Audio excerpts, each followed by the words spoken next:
Hello friends, இன்றைக்கி கூட உங்கள் வாழ்க்கையில் நான் நிறைய வருஷங்களை இழந்துட்டேன் அப்படின்னு சொல்லி ரொம்ப துக்கத்துலேயும் ரொம்ப உடஞ்சி போய் காணப்படுறீங்களா? இந்த வார்த்தை அப்போ உங்களுக்கு தான். இன்றைக்கி சிலர் இதை கேட்குற நீங்கள் யோசிக்கலாம், என்னோடய வாழ்க்கையில் இம்பார்ட்டன்ட் ஸ்டேஜஸை நான் மிஸ் பண்ணிட்டேன். இந்த இம்பார்ட்டன்ட் ஸ்டேஜஸ் ஆஃப் லைஃப்பை நான் என்ன பண்ணிட்டேன்னா வேஸ்ட் பண்ணிட்டேன். என்னோடய காலேஜ் அது ஒரு 3 or 4 years அந்த லைஃப்பை நான் வேஸ்ட் பண்ணிட்டேன்.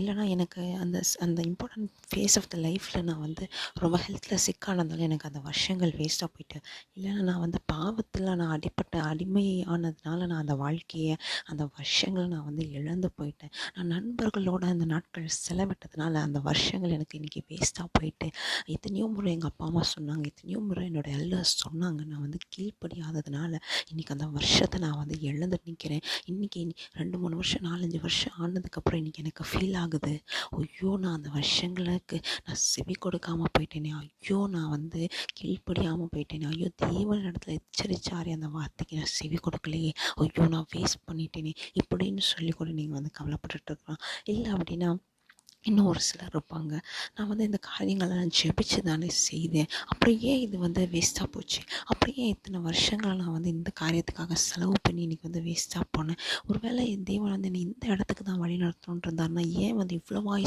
சுற்றி இத்தனை வருஷங்களுக்கு பிற்பாடு நீங்கள் கொண்டு வந்து விட்டார், டேரெக்டாக என்னை கர்த்தர் இங்கேயே கொண்டு வந்து விட்டுருக்கலாமே, ஏன் இந்த மாதிரியான ஒரு கஷ்டமான பாதை அப்படின்னு சொல்லி நீங்கள் யோசித்தீங்க அப்படின்னா, இன்றைக்கி கூட கர்த்தர் உங்களோட கூட பேசுகிற ஒரு வார்த்தை என்னென்னா, God will recover the years that you have lost. So இன்றைக்கி நான் உங்களுக்கு சொல்கிறது என்னென்னா, ஒரு வேளை என்னோடய தப்பிதத்தினால நான் வருஷங்களை வீணாக்கிட்டேன்னு சொல்கிறவங்க நான் இருந்தீங்கன்னா, நீங்கள் என்ன பண்ணுங்கன்னா, தேவனே என்னை மன்னியும், என்னென்னா தேவனிடத்தில் ரொம்ப என்னென்னா போராடி ஜெபிச்சு மன்னிப்பை பெற்றுக்கொண்டு எனக்கு இன்னி வருகிற வருஷத்தை நான் பிரயோஜனப்படுத்திக் கொள்ள எனக்கு கிருபை செய்யுங்கப்பா, இன்னி வருகிற வருஷம் எனக்கு ஜெயத்தை நான் பெற்றுக்கொள்கிறதா இருக்கணும் அப்படின்னு சொல்லி நீங்கள் கேளுங்க. இது ஒரு வேளை தேவனே நீங்கள் தானே இசப்பா என்னை இவ்வளவோ சுற்றுனீங்க, ஏன்னா நீங்கள் தானே இவ்வளோ தூரம் கொண்டு வந்திருக்கீங்க, எனக்கு நீங்கள் திரும்பி பார்க்கும்போது நிறையா வருஷங்கள் கடந்து போயிட்டோமோன்னு தோணுது.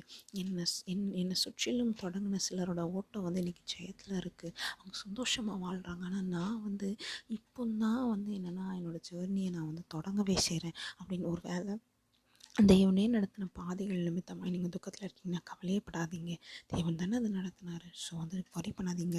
அந்த தேவன் நடத்தின பாதையில் நினச்சி என்ன கர்த்தர் நிறைய விஷயங்கள் கற்றுக் கொடுத்தார் பாருல, அதுக்கெல்லாம் நன்றி செலுத்துங்க. பிகாஸ் இந்த மாதிரி விஷயங்களை சீக்கிரமாக ஜெயிச்சவங்க கற்றுக்கொண்டிருக்கவே மாட்டாங்க. ஸோ இன்றைக்கும் யோவேல் 2:25 வசனத்தின் பிரகாரமாக பட்சத்த வருஷங்களின் விளைவை உங்களுக்கு திரும்ப அளிப்பேன் அப்படின்னு சொல்கிற வசனத்தின் பிரகாரமாக கர்த்தர் உங்களுக்கு இழந்த வருஷங்களை திருப்பி கொடுப்பாராக என்று நான் ஜெபிக்கிறேன். அதே போல் ஒரு வேளை இந்த காரியத்தில் நான் ஜெயம் பெறதுக்கு எனக்கு சுமார் 2-3 வருஷம் ஆகும்னா, அது எல்லாத்தையும் கர்த்தர் என்னென்னா ஒரு அக்ஸலரேஷன் கொடுப்பாராக என்று ஜெபிக்கிறேன். வேகத்தில் 2 வருஷம் ஆகும்னா அதை தேவன் உங்களுக்கு ஒரு வருஷத்துலேயே செய்து முடிக்க கர்த்தர் கிருபை செய்வாராக. ஆமென்.